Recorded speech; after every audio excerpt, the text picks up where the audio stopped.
Do you need supplements for fat loss or muscle gain? No, not really. If you're convinced that in order for you to lose fat or gain muscle mass, that you have to take a lot of supplements, then you have been lied to. And I have fallen victim in this mentality that in order for you to be successful when it comes to competing and losing a lot of body fat, you have to take a lot of supplements. It's not really that important. When it comes to fat loss and muscle gain, supplements matter the least, but they are useful. So what should you look for when it comes to supplements? In order for supplements to be useful, it needs to do at least one or more of the following. 1. Improve lean body mass, and this can be done through optimizing protein synthesis or minimizing protein breakdown. 2. Improve recovery. 3. Improve energy expenditure. 4. Improve muscle performance. And finally, increase fat loss through increase in fat oxidation or decrease in fat storage, or both. These are the criteria I look for when it comes to choosing what supplements I need to incorporate into my nutritional regimen. Remember that supplements will only provide you modest improvements, and these benefits can be easily overshadowed by poor diet and inconsistent exercise. So, in order for you to get the most of your supplements, you have to keep your diet fairly clean, healthy, and balanced. So, when it comes to supplements, I keep it simple, and in my opinion, you only need 3 basic supplements. Let's start with whey protein. Whey protein is one of those supplements that I'm sure you have heard of and is very popular if you have dabbled in sport nutrition. And there's a good reason for this. It works. Whey protein makes sense as a supplement for competitive athletes because the protein in whey is very effective at triggering muscle protein synthesis due to its relatively high concentration of leucine. Whey protein contains between 10 to 13% leucine. By comparison, most meat, poultry, and fish taps out at about 8 to 9% leucine. Also, whey protein is a great source of protein if you are struggling to consume a large amount of meat or if you are a vegetarian. Next supplement you should consider is creatine monohydrate. Creatine monohydrate is rare in terms of it's one of the most studied supplements and has been found to really work. Creatine monohydrate can increase lean body mass, strength, and athletic performance. Despite it being well studied, there's a source of confusion that has to do with loading protocols.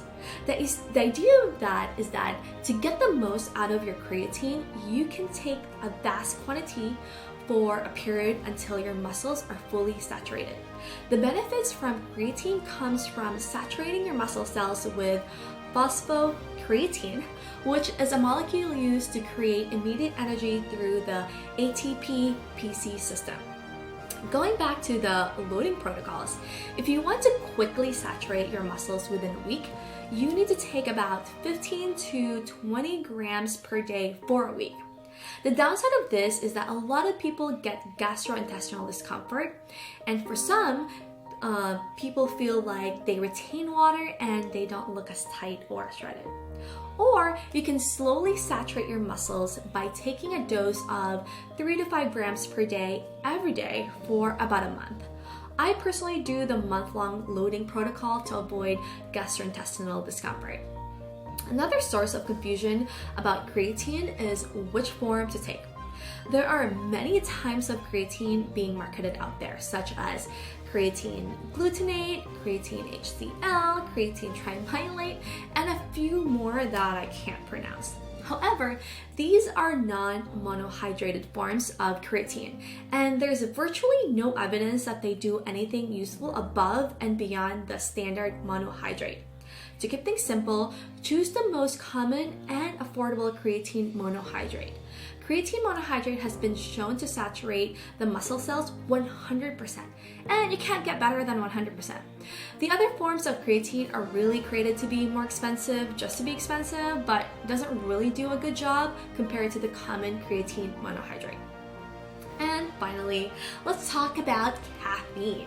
Caffeine is definitely one of those highly used stimulants, and people don't really think of it as a supplement.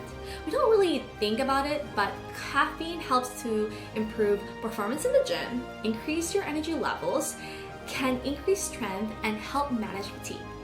It does this by blocking the adenosine receptors.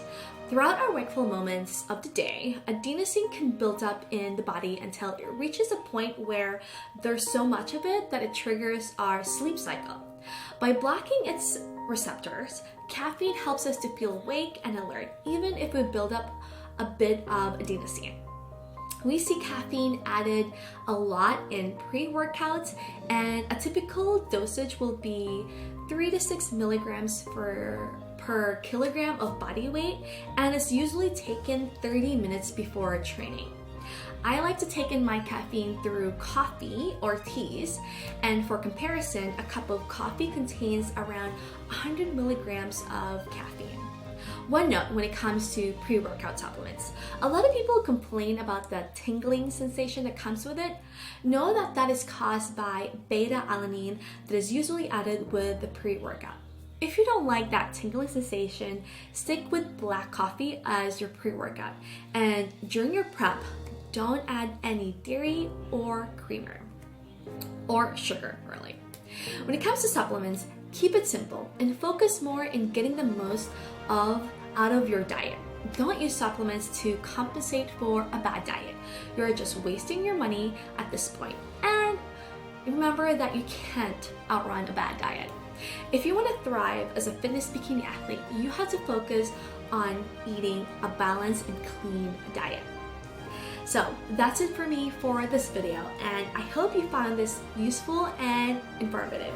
If you like this type of video and have been thinking of competing this year, don't forget to subscribe for more content like this.